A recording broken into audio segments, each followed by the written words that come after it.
It's Thursday, July 10th, 2025, and we have two areas of severe weather expected out here today.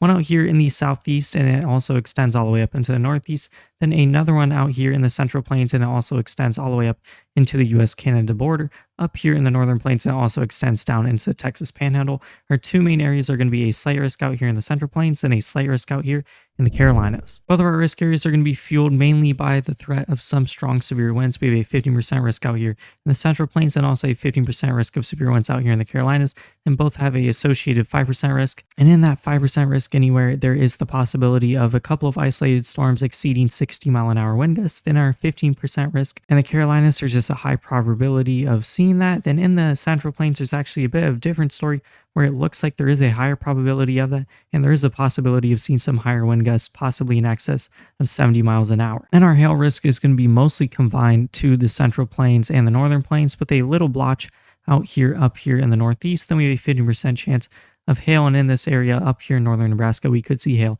in excess of 1.5 inches in diameter. And in this 5% risk up here, there's just the conditional threat for some hail greater than dime-sized, and also quarter-sized, which is greater than a quarter inch in diameter. And then we have a skinny 2% tornado risk up here in the central plains, which extends all the way through northern Nebraska, all the way out into central Iowa. And I also do think we could see possibly a tornado risk introduced up here in the northeast near Vermont. And in both these areas, I think there is a small risk for possibly a weak spin-up tornado. Our flood risk today is going to be in two main areas, one out here in the central plains, and then one back here in the mid-Atlantic, with two slight risk and then two marginal risk. And our marginal risk out here in the southeast all the way up into the northeast, which also covers much of the eastern seaboard, I think there could be anywhere between 1 to 2 inches of rain in this entire area. Then our slight risk, I think there could be widespread areas of 3 to 4 inches of rain out here in the mid-Atlantic. I think this will also be where our highest risk of flooding will be today. Then back here in our slight risk, I do also think we could see areas of 2 to 4 inches of rain in this area,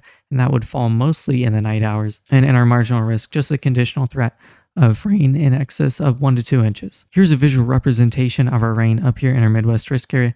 And out here we can see that a lot of our rain is going to fall in the evening hours between sunset and early Friday morning. And in this corridor, we do see an area of rain in anywhere between 2 to 4 inches, especially up here near the Minnesota, Iowa, and Wisconsin border, with another blotch down here in eastern Nebraska. And surrounding that is just a lot of rain in excess of 1 inch. And down here in the east, it looks like we could see an increased area of rain up here in Massachusetts today in the early morning hours, which actually looks like it could exceed 4 inches in eastern Massachusetts. And then with our afternoon storms down here in the Carolinas in mid-Atlantic, it looks like we could see a lot of isolated areas exceeding 3 to 4 inches of rain, with a large swath of 1 to 2 inches of rain down here in this region. And our temperature trend is going to remain pretty similar to yesterday, where anywhere east of the Great Plains is going to be in below average, if not normal temperatures, with a little area of increased temperatures down here in the southeast. But in our Great Plains area, we could see some very high temperatures nearing 100 degrees, but it's mostly going to be high 90s out there. And also out here in California is an area of increased temperatures as well. Here's a simulated reflectivity from our Central Plains risk area.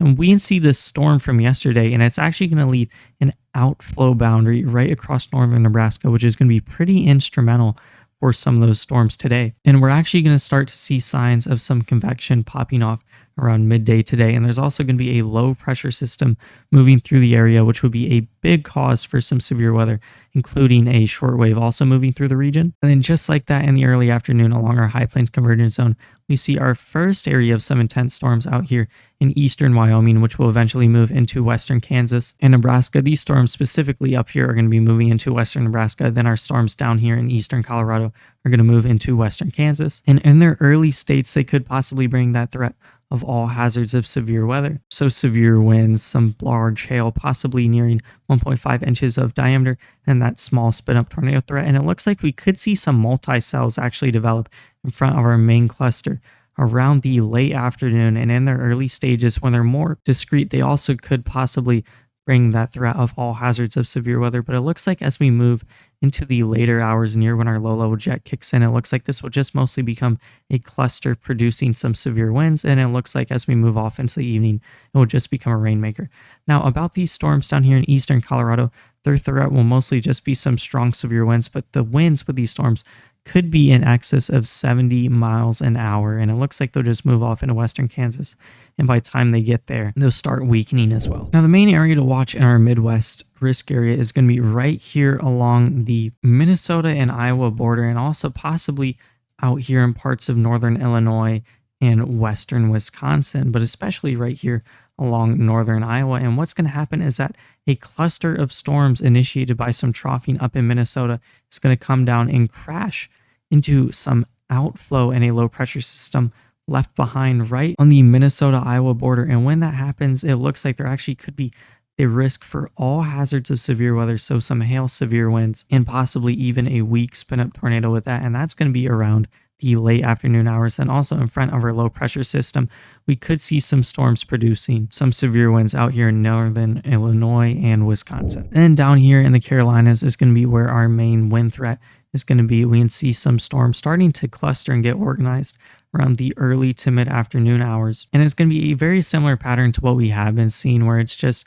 some frontal activity, a short wave moving through the region, possibly a low pressure system behind these storms, fueling them even more in a modestly unstable and moist environment, where these storms peak around afternoon right before the evening hours, and they move off into the Atlantic. And these storms will have a high probability of bringing some severe winds in excess of 60 miles an hour. My last area of interest is going to be up here in the Northeast, where there is going to be some favorable shear and also the possibility of a couple of possibly discrete storms out here. So I do think up here in this corridor near Vermont, I do think there could be the isolated threat for all hazards of severe weather as well. And that would also be in the late afternoon to evening hours. Here are 500 millibar winds, and we're going to see a lot of shortwave troughs bringing some of our severe weather.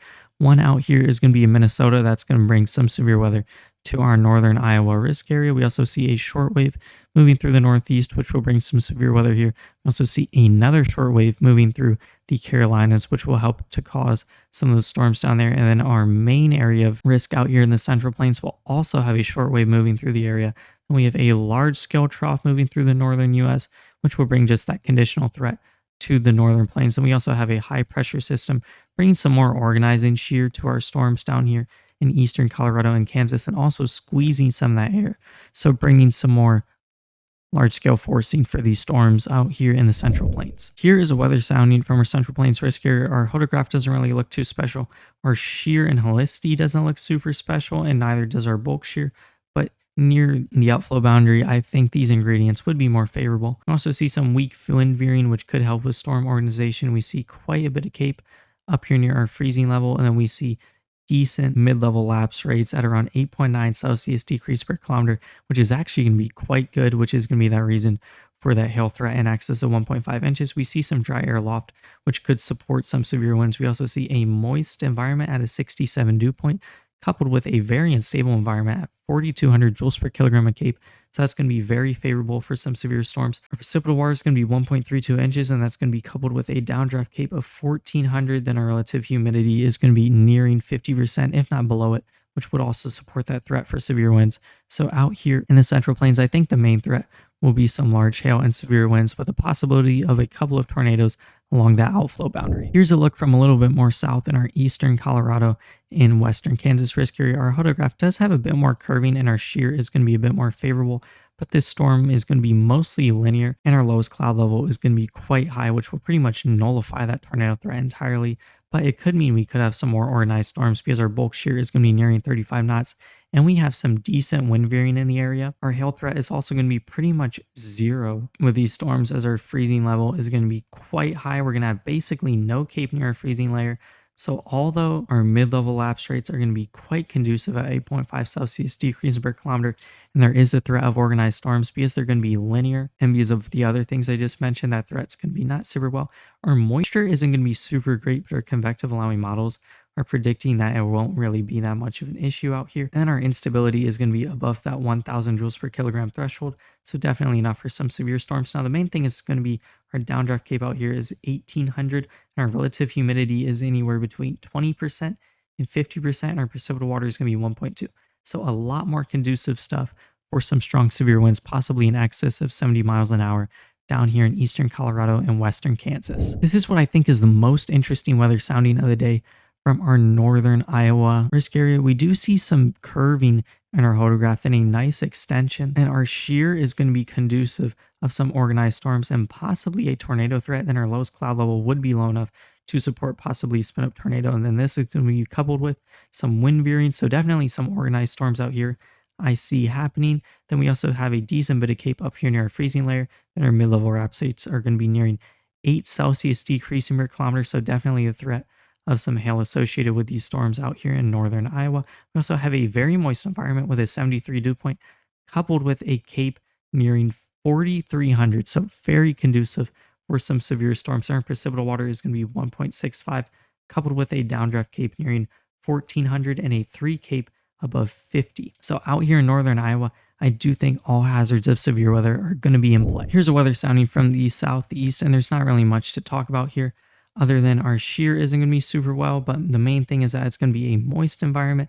at a 73 dew point, a modestly unstable environment at around 3,000 joules per kilogram, and there's going to be a high precipitable water and high 3 cape, which is going to support that threat for severe winds in excess of 60 miles an hour with these storm clusters. And our last weather sounding is going to be from the northeast, and this is actually a pretty big surprise to me. We see some curving in our low levels, then a very conducive extension. Our low level helicity is going to be over 100. Our low level shear is going to be pretty nice. Then our bulk shear or organizing shear is going to be nearing that 40 knot threshold. That's going to be coupled with some wind veering. So definitely some organized storms out here if we can get some discrete storms like the models are predicting. There's also the possibility of some quarter-sized tail out here. Our mid-level lapse rates are going to be 6.5 Celsius decreasing per kilometer, which would support that. Then our lowest cloud level is going to be low enough to support a tornado risk with that very conducive shear. It's also going to be pretty moist out here with a 67 dew point, and it's going to be over that 1,000 joules per kilogram threshold for some organized severe storms. And our 3 cape is going to be over 50. Our precipitable water is going to be 1.34. So out here in the northeast, I do think there could be the possibility of all hazards of severe weather as well.